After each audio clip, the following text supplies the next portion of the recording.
Hey folks, how's it going? This is Iron Seagull here, back with another Sims Info and Thoughts video. So we did end up getting a patch today, which I expected, but we got even more news in the form of pretty much all the details leaked about 2 upcoming kits. So without further ado, let's get right into it. Starting with the patch, it's not really a big one, but they were basically just saying last week on that Sims Direct account that we were only going to get a few fixes anyways. Though it is funny, even in the patch notes, they do say that it's a prep for Pastel and CLUTTER, and also say that we have a small update here as we get ready for the upcoming release. So let's just go in and see what you can expect in the update. So they do have the mentioned fixes for the Go Here interaction where they weren't running before. I used a mod from Lot 51, I think almost since the time that High School Years patch came out. So finally they're fixing that now and I won't need that mod anymore. And the change phone color thing was fixed too. I also love how those eyebrows are called e-girl eyebrows, and they even did fix another thing related to werewolves, where newly transformed werewolves will now transform with appropriate varieties in their occult form for patterns, rather than just going with the all black all the time look. Not really much to write home about here, but at least now that they are finally fixing more of the issues that have been around since the pre-high school years patch came out, I feel a bit more encouraged to actually play the game again and not just open it up every time there's some new content to review. Speaking of new content to review, it looks like that will be happening again pretty soon, because thanks to Thematically and Sims Community, we have images of everything that is in the 2 new kits that were previously leaked with their icons. So we have the Everyday Clutter kit and the Pastel Pop kit. Both the kits this time around are bill kits. This is kind of too bad. I was hoping the strawberry one would turn out to be Create a Sim.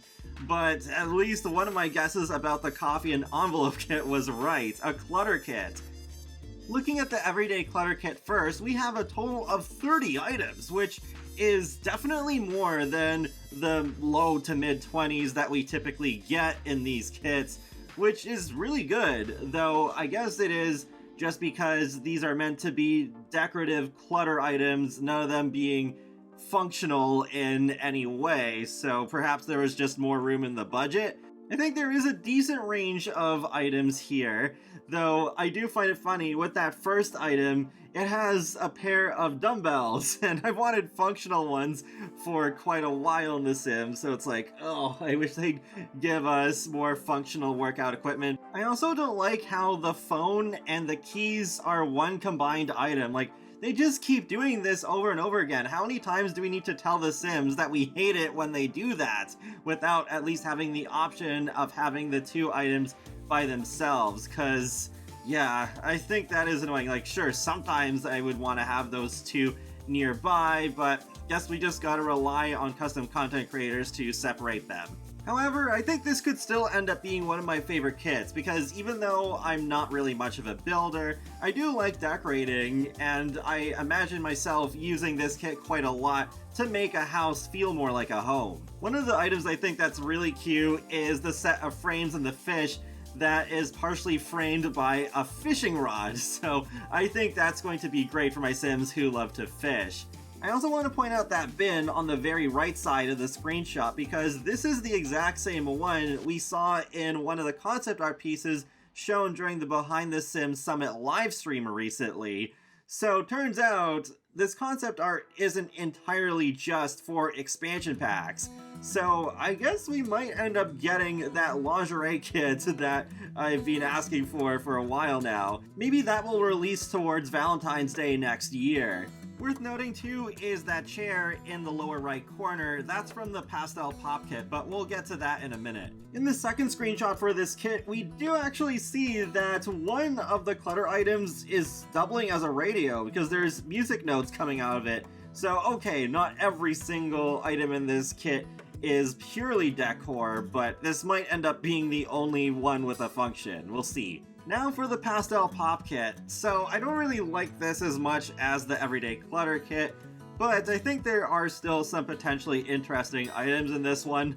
I love the rug that looks like a graham cracker, like that's so random, but I kind of love it at the same time. The computer looks kind of interesting, but I'm going to need a better, closer up look at it when it's actually in the game, because even in this one screenshot that we can see it, it's still kind of just in the background, so don't really have a great view of it yet. Of course, we do have a second screenshot for this kit. Nothing really impresses me too much here, though it's definitely a personal taste thing. I do like that big shelf on the left-hand side of the screenshot, though. I like the detailing with the flowers on the side. So overall, I think the themes of these two kits are pretty interesting, even though I like the Clutter kit way more so far. I still feel the overall practice behind the kits is really scummy, but at least I am finding more to like with the actual items in these. The timing of these kits being leaked through this latest patch is interesting too, because that has to mean at least one of these two kits are releasing within the next couple of weeks, probably no longer than that. So not much time to release a roadmap for the remainder of this year, and I'm leaning even more towards the possibility now that it's not going to happen at all, that we won't see another roadmap until 2023. And that wraps up another Sims Info and Thoughts video, so feel free to let me know your thoughts on these two kits in the comment section below, and be sure to subscribe if you'd like to keep up with my latest gaming content. I will talk to you all later, and have a great day. Thanks for watching!